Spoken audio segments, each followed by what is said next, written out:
Ski TV. Subscribe now. Jetzt abonnieren.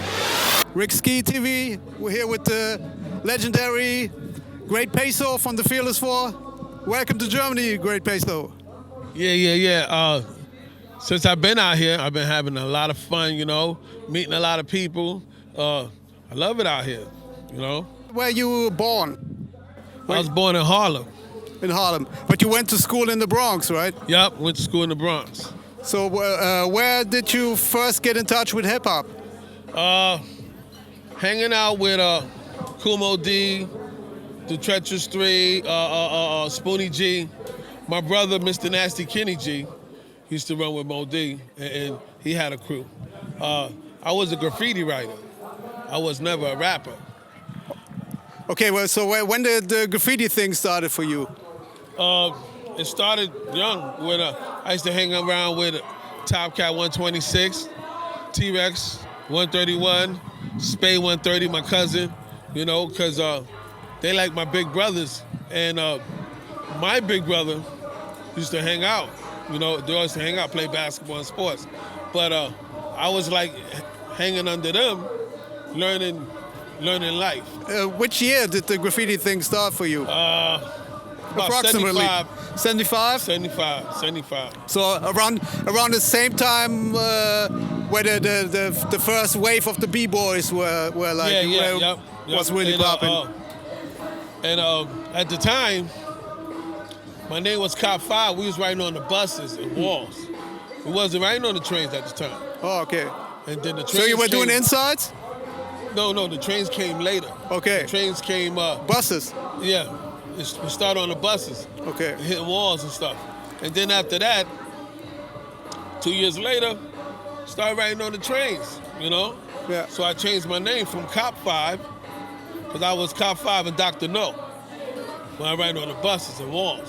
When I went to the trains, I changed my name because I wanted to leave that legacy there, walls and the buses. So I changed the Peso 131 because that was my name in the streets anyhow, because I was all about that money. So everybody, I got the name from all my Spanish friends. They started calling me Peso because I was about getting that dollar. Oh, okay, cool. When did you first start emceeing? What was the inspiration for you to start emceeing? Was my brother, Mr. Nasty Kenny G. Like I said, Kumo D, and Treacherous 3, and Spoonie G. Cool. Those was my inspiration. DJ Hollywood, Eddie Chiba. They used to hang with my older brother. And my older brother used to always talk about them, and Reggie Wells. So you ever had a chance to go to their parties back in the days? Reggie Wells and, no, I was too young Hollywood. for that. It was more like an adult crowd, right? Yeah. Yo. Yeah. I was too young for that. You know what I'm saying? Yeah. So. But you heard the tapes? Oh, yeah. I heard all that stuff. Cool. And I used to carry equipment for all DJs and rappers that play in the park. Since you went to school in the Bronx, did you hang around in the Bronx, or you stayed in Harlem? No, all over the place. Okay. Because when you're a graffiti writer, you a graffiti writer. You 5 barrels, you killing everything. Yeah. I understand. Cool. So I have friends all over the place. Yeah. And then my brother, he stopped rapping because he went to the streets as a businessman. Making had started his business. So at that time, Rate 1 was Master OC and Tito wrote T1. So Tito was also a graffiti writer? Yeah. Cool. And Master OC, he used to write Rate 1. And they was down with the BYBs, right? So they told me once you start rapping since your brother stopped. Yeah. Because I was pretty nice with it anyhow. But everybody have their own place.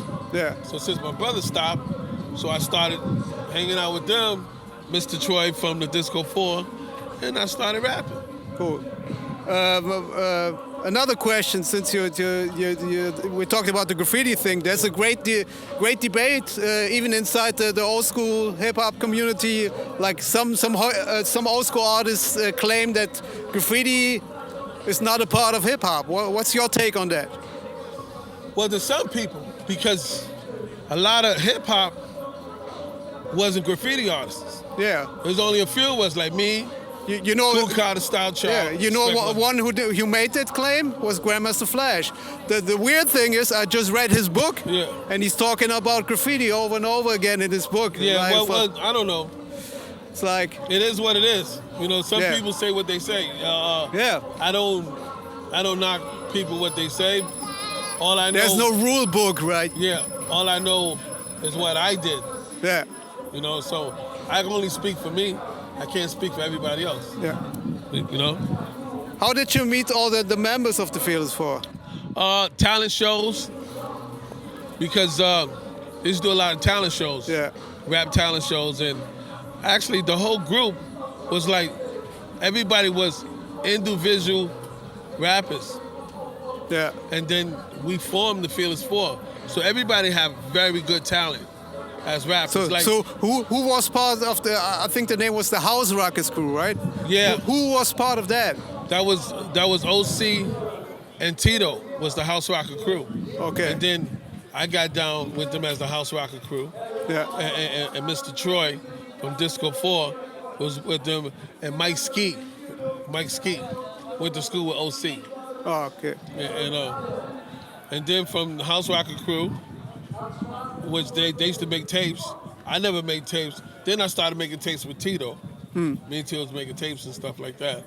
And then by accident, we formed the Fearless Four. Tito formed the Fearless Four. Tito. He put it together. Yes. Because he knew everybody. Yeah. So back in the days, you were like four MCs. Even you had the name Fearless Four. There were the Furious Five and Disco 3. And do you think back in the days it was really necessary to have a lot of MCs in the crew? At the time, because that was, you want a group. Because it changed when the record game came in. It changed. Yeah. Well, there's a lot of solos, but it's all right. I mean, you know, it is what it is. Yeah. Like I said, I can only speak for me and my crew. Yeah. You know, and we still fearless. You know, we still fearless, and you know, they got MCs get together to do group things, but the real groups, there's not a lot of real groups like it was before. Yeah. Mike C had a group before, right? Before the Fearless Four. Yeah, he was down with my brother. With what was the name? Family? Yeah, the Family. Your brother was in that group? Yeah. On the record? Yeah. Oh, cool. Yeah, Cool. Family, because we are family. You witnessed when Spoonie G made the solo record, right? Witness everything. Cool. Yeah. Cool. And my brother was real good. He was a real good battle rapper too. And they called the Family because they was all family, they all related. You know, cousins and everything. You know what I'm saying? Only makes sense. Yeah, so called the Family. Cool. And the other name was the Death Squad. Yeah. Like, and then my cousin, Cool 131, the graffiti artist, took the name from them and made the Death Squad the graffiti group. Ah, cool.